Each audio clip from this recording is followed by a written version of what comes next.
Hi, everyone. Welcome back to No More, No Less. I'm your host, Michael, and today I'm very excited to speak with Sophie Poldermans. Sophie is the founder of Sophie's Women of War, which sheds light on female leaders in times of conflict. Sophie is an international speaker and consultant. She has degrees in international criminal law and human rights, peace and conflict studies, and democratization. How I became aware of Sophie is through her best-selling book, Seducing and Killing Nazis, the true story of Dutch heroines during World War II. It's one of my favorite reads from the last few years, and I bought it for several of friends, and they all loved it. So without further delay, Sophie Poldermans, welcome to the show. Thank you very much. I wanted to have you on today, as I mentioned, because I loved your book. I heard it through, I can't even remember what podcast. It was really by accident. And I bought it immediately, and I finished it in, I think, a day, because it was just so great. And so you probably have a better blurb for exactly how to explain exactly what it's about, but maybe you can tell us a little bit more.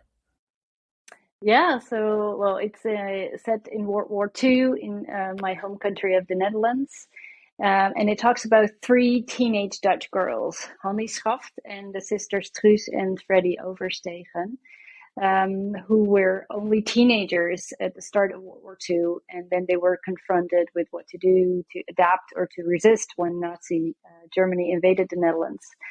And they remarkably and courageously, they literally took up arms against the enemy as some of the very few women to do so.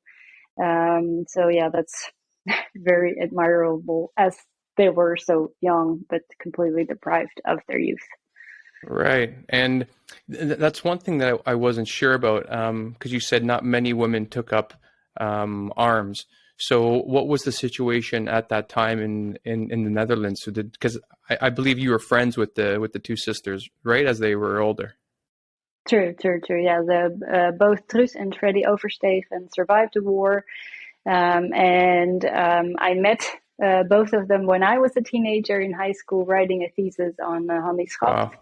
Wow. And yeah, we had a bond from there, first with Truus, whom I interviewed for my thesis. And then Truus introduced me to Freddie, and I knew both women for over 20 years, and I worked with them, and really befriended them. And to go back to your general question, in the Netherlands, like the old school statistics say that about 90% of people just try to live their lives as normal as possible when World War II broke out. And then you had roughly 5% of the people that collaborated with the Germans, and roughly 5% that joined the resistance. Right. But the resistance movement is a very broad concept. That could be distributing illegal newspapers, or even listening to the illegal radio station. Right. And really, the armed resistance was only a small part of the 5%, and of that, there was literally only a handful of women, including these three. Wow. And how did they become involved in it? Is this something that they felt compelled to do, or was it like their family was part of it? Because I know Hannie Schaft, I believe, was kind of like their elder, but she was only a couple of years older. Is that right? True. Hannie was 19 at the beginning of the war, and she was a law student in Amsterdam. Okay. So she was raised in a very politically active and socially engaged family, but very isolated. And really, because of her strong moral compass, she wanted to study international law. And yeah, then when World War II broke out and rules became stricter and stricter against the Jewish population, she really first tried to help her Jewish law school friends by going to all kinds of public places like bars and swimming pools and theaters to steal identification papers and have them forged by the resistance for her own Jewish friends. And Right. then that gradually developed into more. And when she was hindered to continue her studies, she moved back to her parents in Haarlem. And then it was there and then that she decided that she wanted to do more offer more resistance work if necessary with weapons. Right. But yeah, saying is one thing, but then of course she didn't exactly know what that entailed. And then For in the sure. summer of 43, she joined the Council of Resistance, which was an armed resistance group in Haarlem, where Truus and Freddie were already members in 41. So, and they were even younger. I mean, Truus was 16 at the beginning of the war, and Freddie only 14. Can you imagine? Wow. Yeah. So, and Truus and Freddie really became involved through their mother, who was a member of the Communist Party. And their parents divorced when both girls were little, which was very exceptional at the time. So they were raised by their mother, and already in 1934, so 6 years before the beginning of the war in the Netherlands, they already provided shelter to German Jewish refugees. So they literally gave up their beds because they lived in a very tiny house here in Haarlem. They literally gave up their beds for these refugees. So already at a very young age, they were involved with, they were confronted with the war with Nazi Germany, and they gradually grew into the armed resistance, so the Council of Resistance. And their mother knew that they were involved with the resistance, but she didn't have a clue what that exactly entailed. Yeah, sure. Yeah, kids now keep going to the bar and having drinks from their parents, and back then that is a different tale entirely. One thing that really stood out, I think, for around the beginning of the book, is I can't remember. I think it was Truus was telling you that they wanted to make sure that if they're going to start executing Nazi soldiers or people that were or Dutch that were turning against the resistance, that they needed some sort of moral code, because they didn't want to just go out and start killing people, just because they thought they needed to. Like, they wanted to have some sort of code where, and definitely correct me if I'm wrong, where they had to make sure that they confirmed the identity of the soldier or the person that was the target for that specific mission, and then and that's the only people that they could kill. And then there was one exception I remember, but maybe we'll talk about that in a moment. Maybe you could tell me more about that code. Yeah, no, you're right. I mean, the Council of Resistance, so the armed resistance group, had again ties with the Communist Party. That's how the Oversteegen sisters got involved. And it was a small group of about 7 members. And then sometimes they worked together also with other local resistance group. But they would always have a meeting beforehand in which they all would decide who their next target would be. So mere membership of the NSB party, the Nazi party in the Netherlands, was not enough for someone to get killed. I mean, they really needed to be a traitor. Right. And so the members really with the group decided who was going to be their next target. And then really the 3 girls, when they would liquidate or kill, because liquidating is just a nice word for killing. Oh, right. That's the term they used. Right? Yeah, liquidate. Okay. Yes, a very nice euphemism, but of course right. it's just killing. They would always act in pairs, but then the 3 girls, they also formed a women's cell basically within the Council of Resistance, and they also developed their own code of ethics that they resolutely refused to take out any actions involving children, for example. So there was one instance where they were ordered to kidnap some high Nazis children, but they resolutely refused. They said, no, we're not going to do that. I mean, it's not their fault. So that's incredible, because I'd forgotten that the younger sister was as young as 14, and so you imagine now, kids of this generation, being thrown into something like that, and how people, like, now we think, they're so young, they can't do this, they can't do that. But I think people thrown into extraordinary circumstances are very resilient if they have to find solutions. And that's what I kept thinking throughout this book. The one exception that I can't remember if it was Truus or Freddie, when she killed someone and I'll tell the story and you can correct me, because I told it to, I don't know, too many friends at this point, because it's so incredible. Because they would carry around guns, I believe, and there was a certain curfew in Holland or the Netherlands at that time. And so she was just crossing from one house to another, I believe, going home, and she saw an SS soldier basically with a baby or a toddler in hand, with the parents standing nearby, and the officer was beating the toddler against a brick wall. Did I have that correct? Yeah. Like, that story It was really a sh- newborn baby. shook Yeah, me. it's horrible. Oh, Yeah. man. Yeah. And No, so you're correct. was it Truus? Yeah, that was Truus. Yeah. Right. And then she So took her yeah, gun right there and shot the officer in the back of the head and ran away. But that was that the only exception that they had made to their rule, or were there some other ones that maybe didn't make it that's into the the book? only one that I really know of. Okay.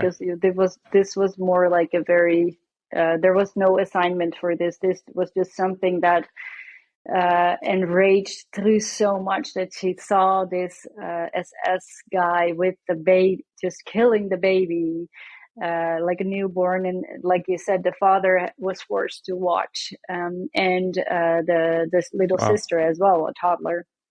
And that Truus, she was like, no, I just had to do something. So she just went on and killed the SS soldier. So she was very, very fierce about that. Like, okay, that was not an assignment, but that is not something that I regret whatsoever.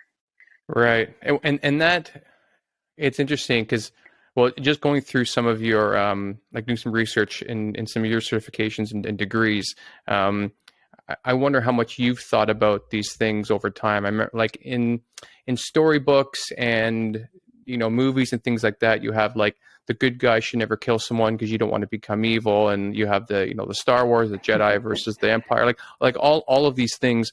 But what your story, or the story of Truus and Freddie, kind of highlighted was, like, sometimes there are necessities in which violence is meant to stop violence, and it's a really gray area, and it's really difficult to unpack for, like, how do you think about it? How do organizations talk about these things if you end up being in war? And I don't know. I wonder, like, going through all of the legal coursework that you have, and I'm sure you've thought about it a lot. How do you think about that dilemma?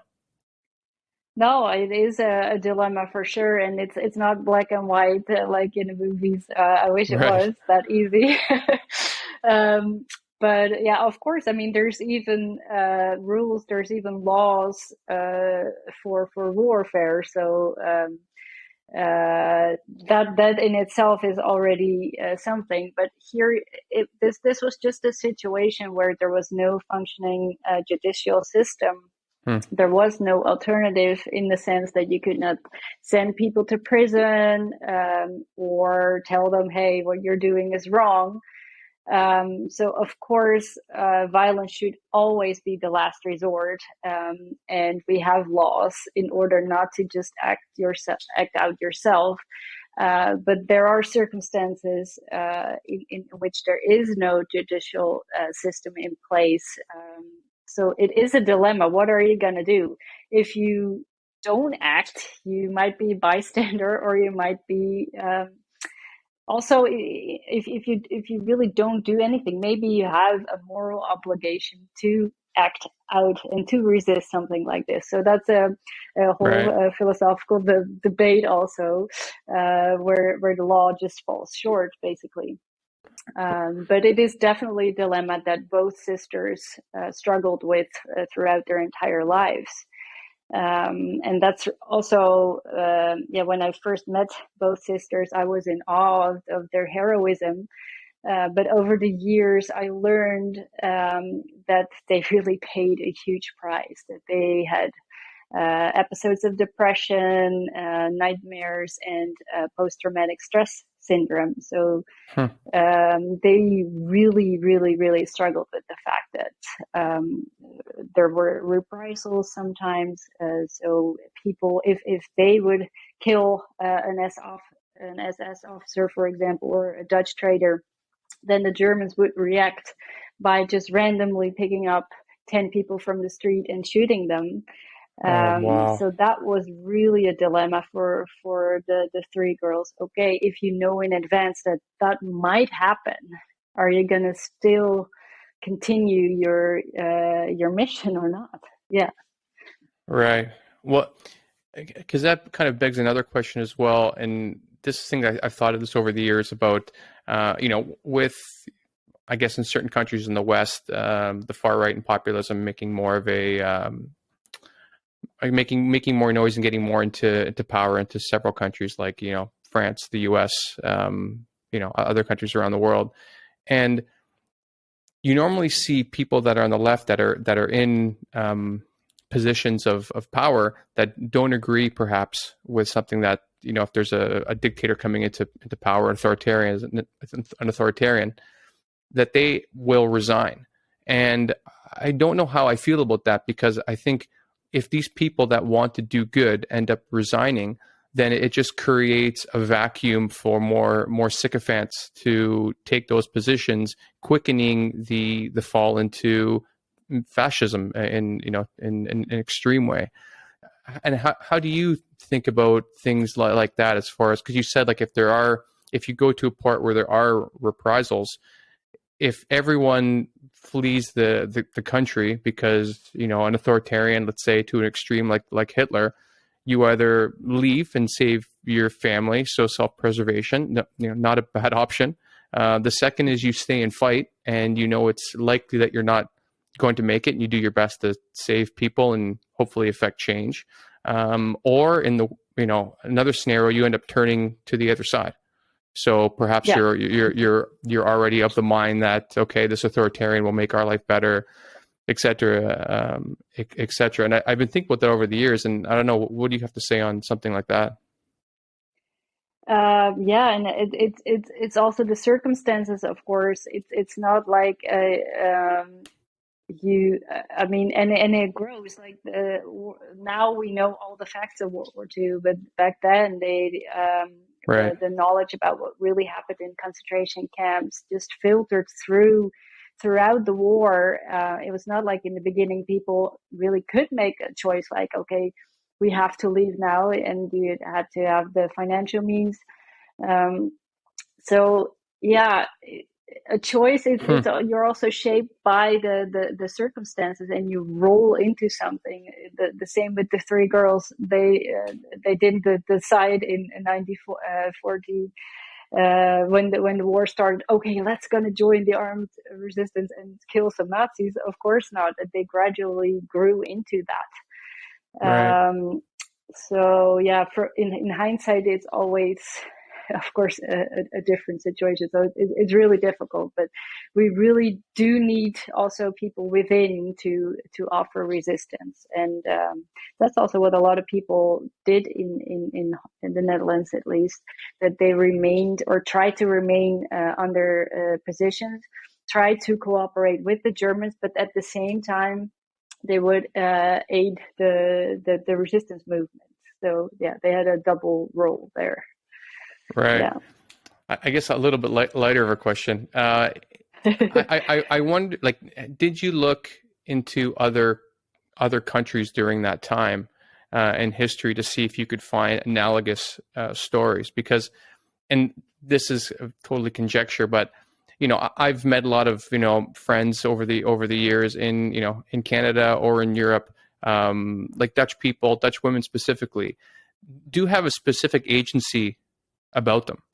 Like, they to go and do whatever they want. They have a real spirit of character that that I really don't see. Like there is a really specific stereotype in a positive way for Dutch women that have also a lightness about them, but a determinism that I don't know. Is there something in the culture that something in the water, perhaps? I wish I could say something like that. No, no, I wish. No, we are pretty down to earth and very independent, so that might help. And we're very critical towards everybody and everything, including institutions. So that's what you need in the resistance.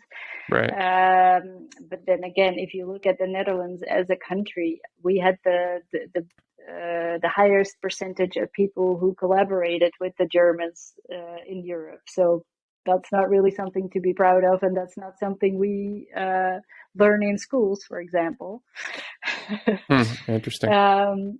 But yeah, this story of these three Dutch women is very unique, and that's more character related, I think, and really their dedication, and they were so strong-willed than any cultural aspects. Yeah. Right. And I really like the point that you made about how it's circumstance when we find ourselves in these extraordinary positions, that it wasn't that there were 4 or 5 options and they're like, do I get on a boat? Like they just found themselves in one scenario and it was more binary. Like, do I do something to fight or do I hide? And that's really going to change how I think about that. Because I guess that's with most scenarios. You find yourself, depending on what country you're born into, the parents you're born into, the social economic status that you're in, and then you have the choices within that game that you've started on that place in the board, opposed to being able to choose what board you're going to play on. So how did the sisters cope with their PTSD within it? Was it like just them together knowing that they tried to do the right thing, or did they ever speak about that? Well, of course, it was very difficult. I mean, right after the war, they had nightmares. Of course, already throughout the war, of course, they were extremely tense. They couldn't sleep.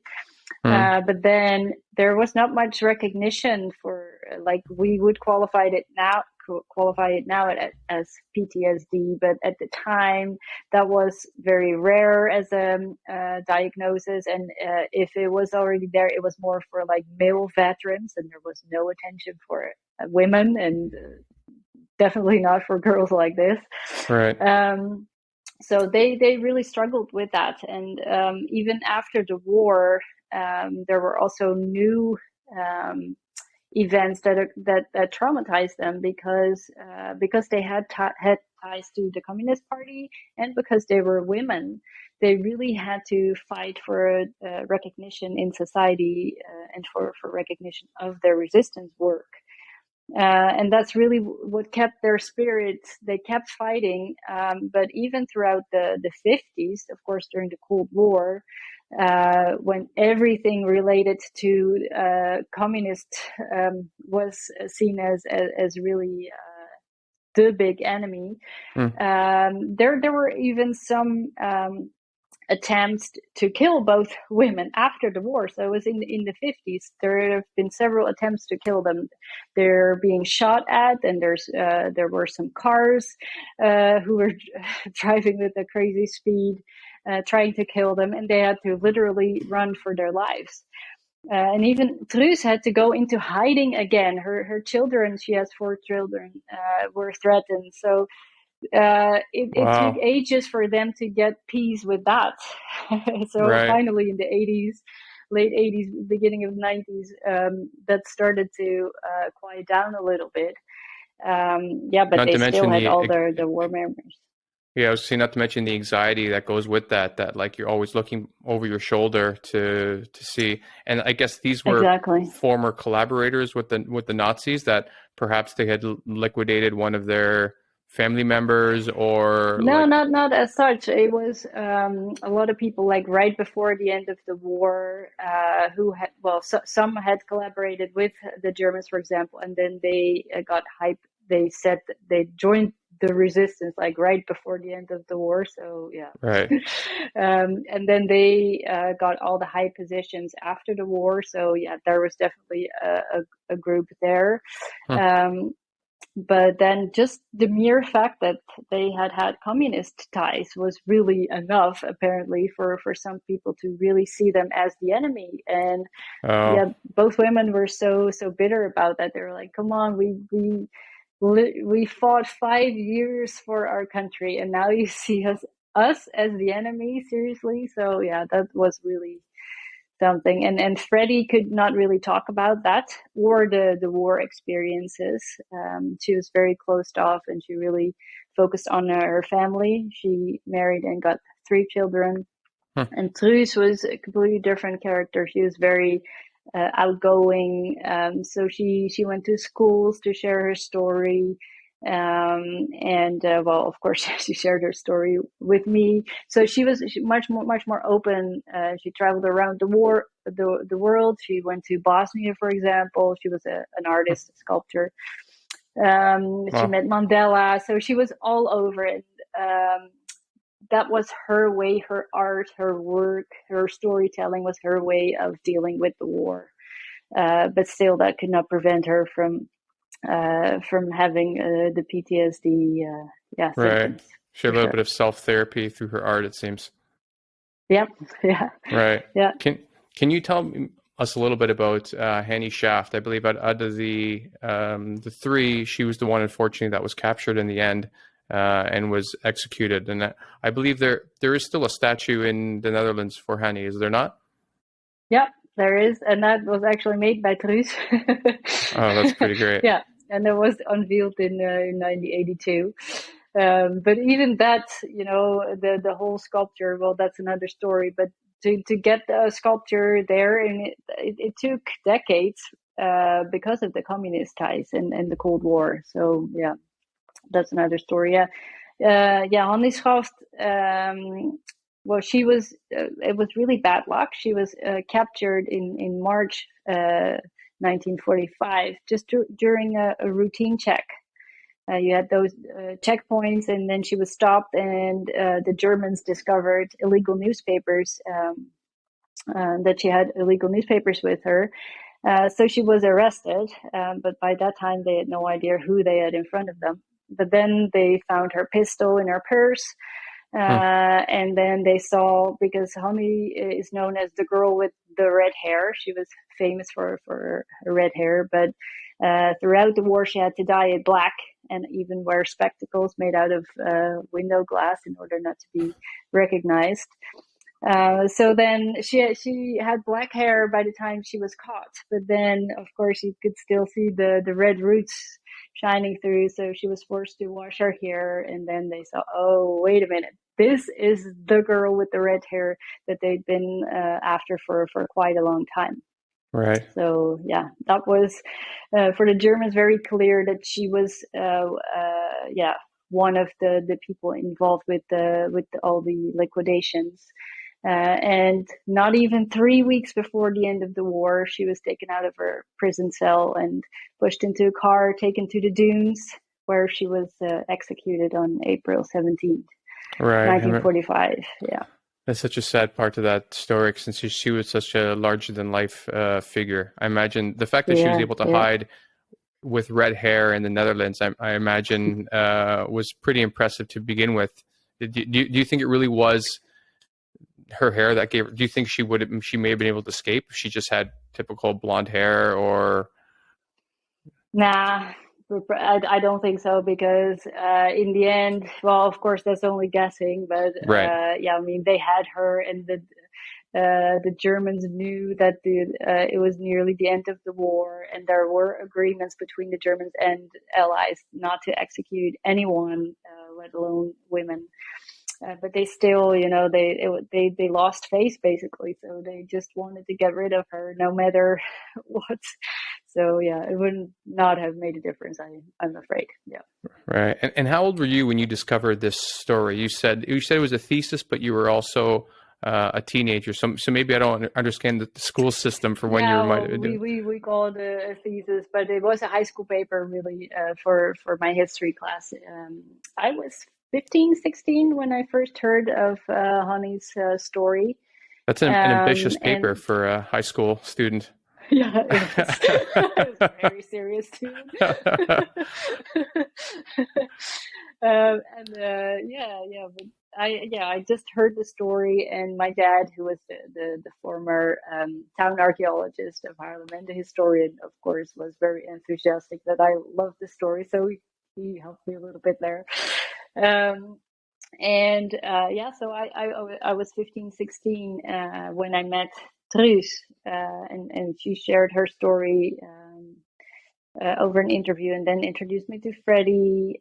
And both sisters were in the board of the National Hannie Schaft Foundation, so they asked me first to be speaker at their annual commemoration. Right. Which I did as a 17-year-old. I had no idea what I had said yes to, but I did. Wow. Great. And then, gradually a bond grew. So I joined the sisters at the board of this foundation for over a decade, and then they just started opening up, telling their bits and pieces of their story. Yeah. All right. And do you remember how that, because, when we were teenagers, I know myself, I'm very self-absorbed.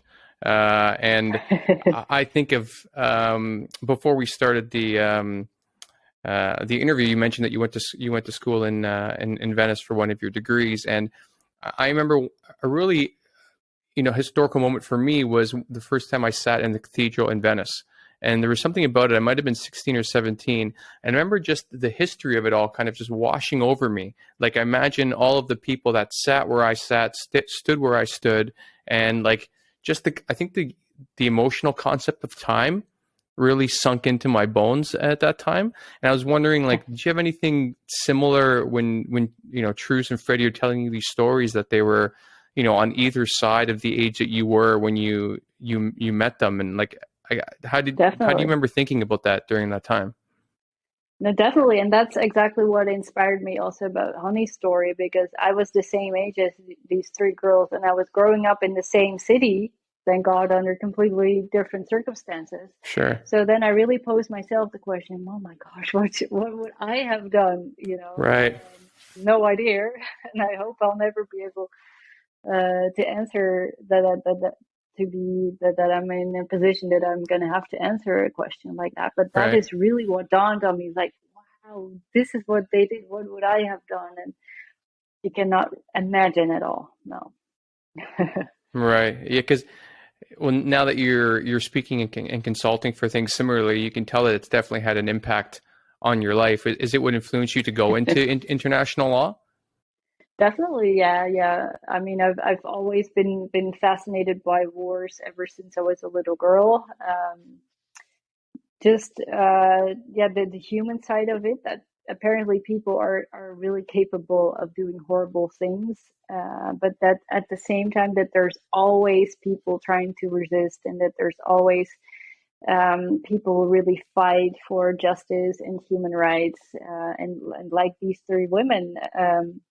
Their story is really a red thread throughout my life, both professionally and privately.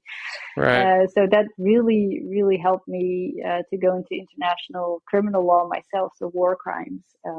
And even when I did research in Bosnia, in Rwanda, completely different conflicts, but I discovered the same patterns all over again. And I thought, this is the same story, just in a different continent, different costume. But it relates to the exact same things.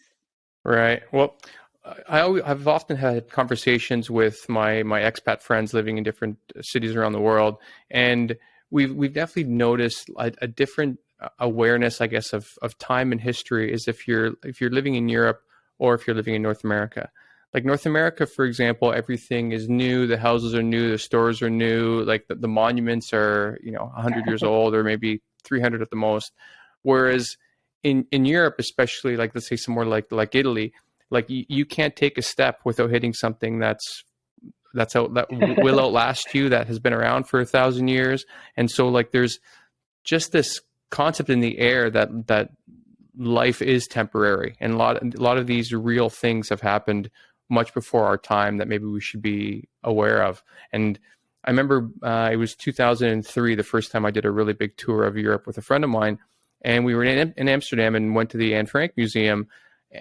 And again, I was in my early 20s, and obviously you know about World War II and all of these things through school, but it doesn't really sit with you until you are confronted with it.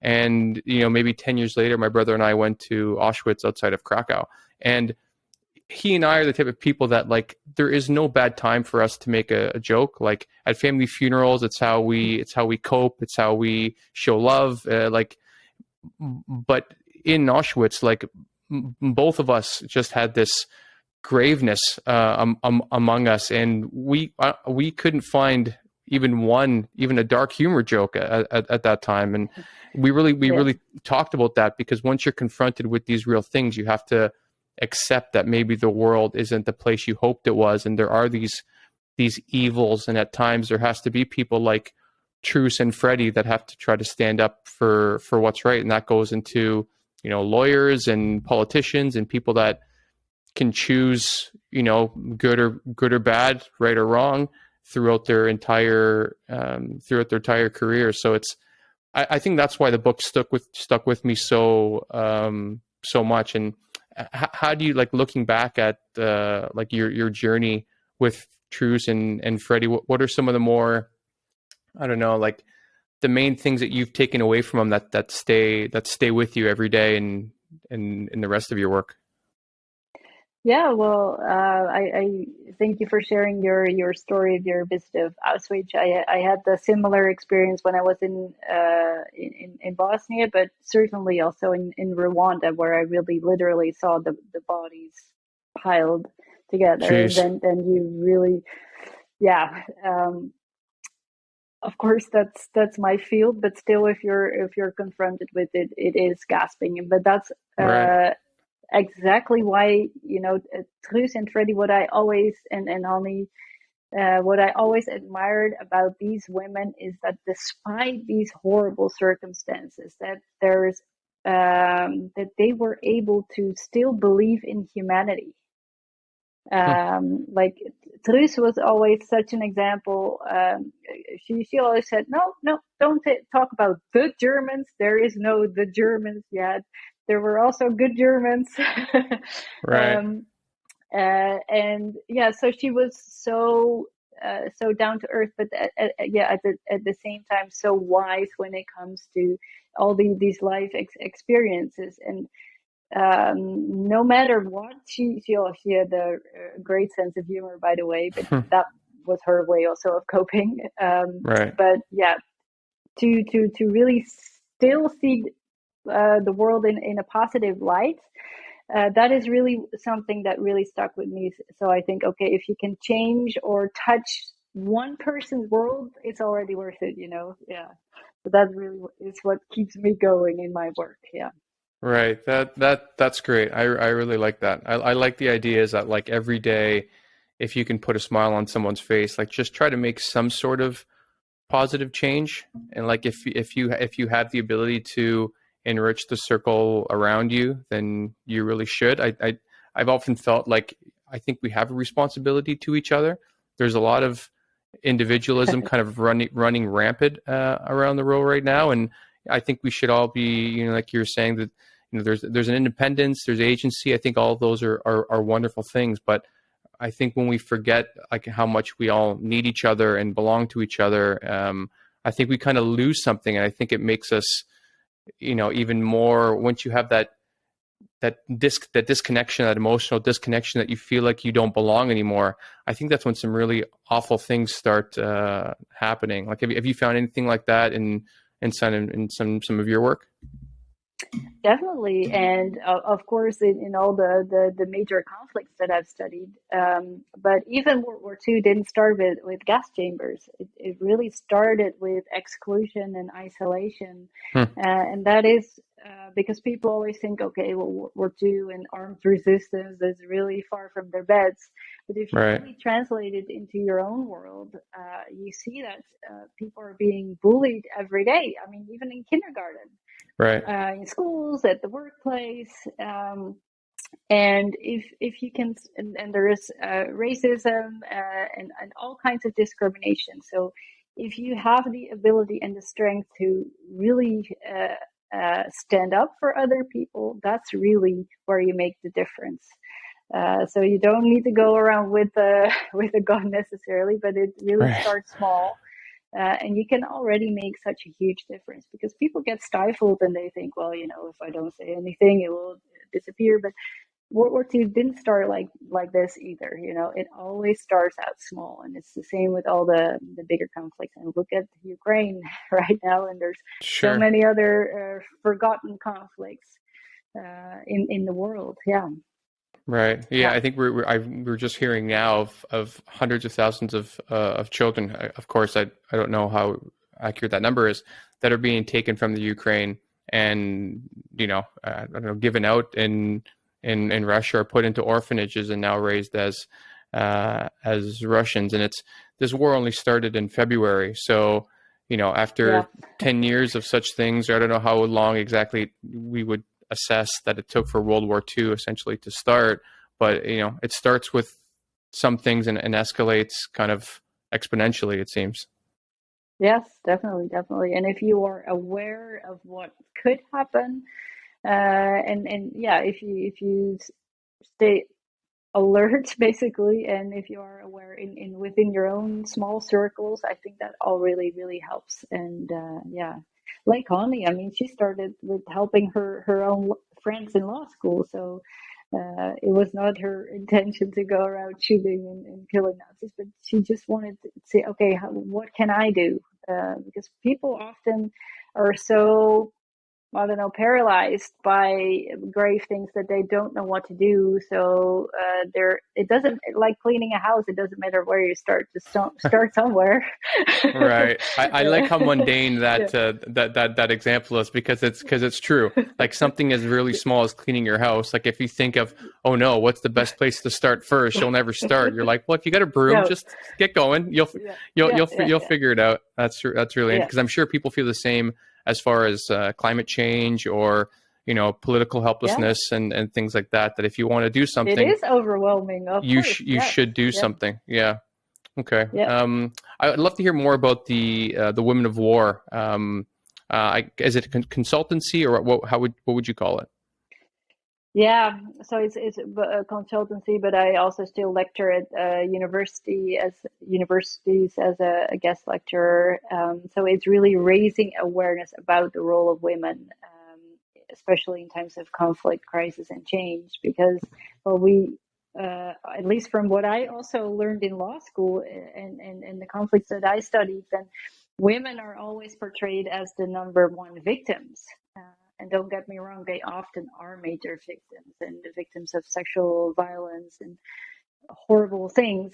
But yet, at the same time, if you really dive more into the deep and really do the research, you see that it's often women who rebuild society. I mean, I've visited quite a few of the post-conflict societies, and it's the women who are really focusing on relations and say, okay, so like Rwanda is also a fantastic example where you had the ethnic conflict between the Hutus and the Tutsis. Okay, so massive genocide, but once that is over, Hmm.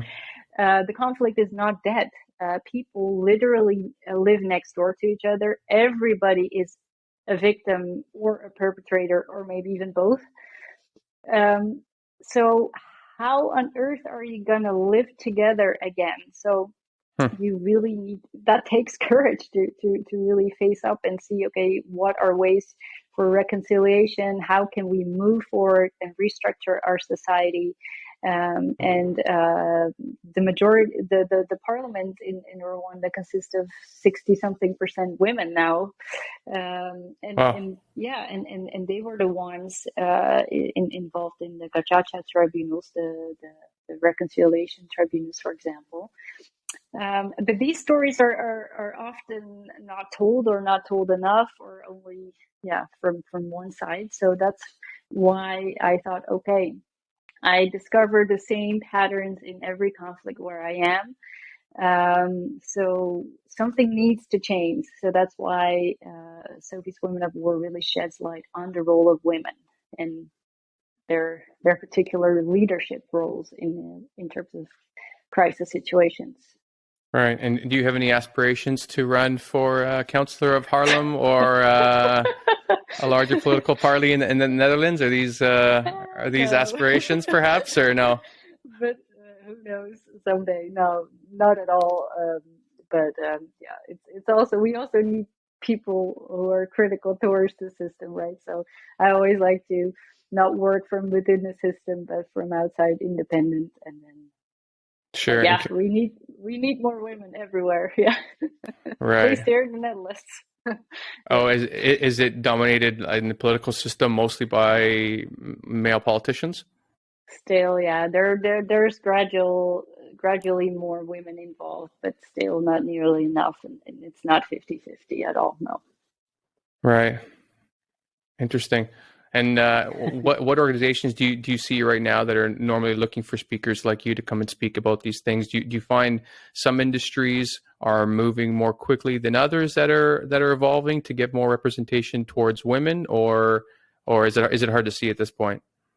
Yeah, it's such a variety. That's really interesting because when I started, I thought, okay, and just see whatever industry is gonna, but it's universities, it's museums, but even the business world. So I even had some really great meetings and talks with big transnational corporations who really translate the women's leadership role in their work environment.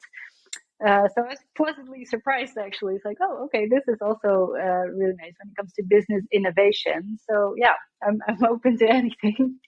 Right. That's great. Yeah, because yeah, these stories are not in itself. I mean, I think everybody can relate to them one way or the other. People from all walks of life, really.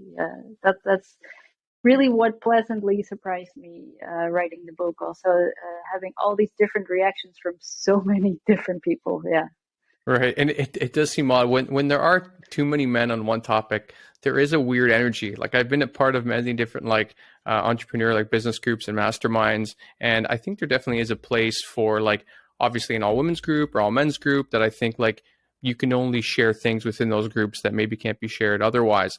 But it's really funny like the masterminds I've been part of that are only men and then ones that have women in there as well. Like the air in those groups are very very different. So I think like especially in business like or most things, I think you want more of a diverse perspective to think of different customers or different hiring and different ideas as opposed to one sort of perspective on how to do things, and it becomes a bit of an echo chamber. And I'm sure women's groups are the same way as well.